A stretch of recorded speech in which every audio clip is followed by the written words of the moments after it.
गइलू झंडील लागे चीज तोहर बाटल बा, हो गइलू झंडील लागे चीज तोहर बाटल बा,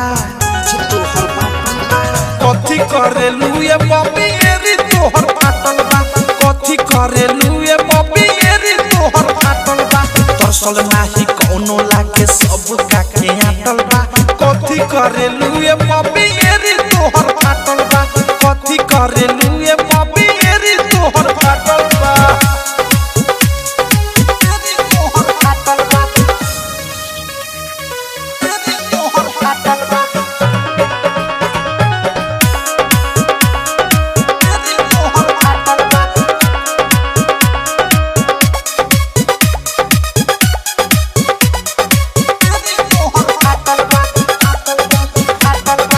रहिलू बीजी तू काथी करे में,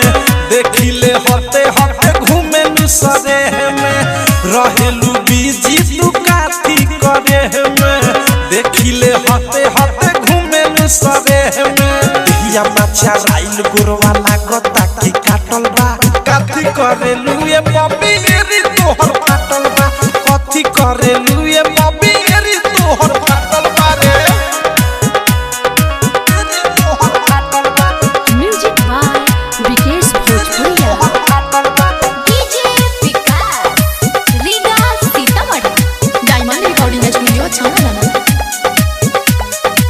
छन भर घर में न रहेलू सुध से, कहलू सुधर जाए में प्रेमी औध से बुध से, छन भर घर में न रहेलू सुध से, कहलू सुधर जाए में राइटर थारू बुध से, अनुराग मुकेश या मिसाइल के चाटल बा, कथी करेलू ये बॉबी एरी तोहर बाटल बा, कथी करेलू ये बॉबी एरी तोहर बाटल बा रे।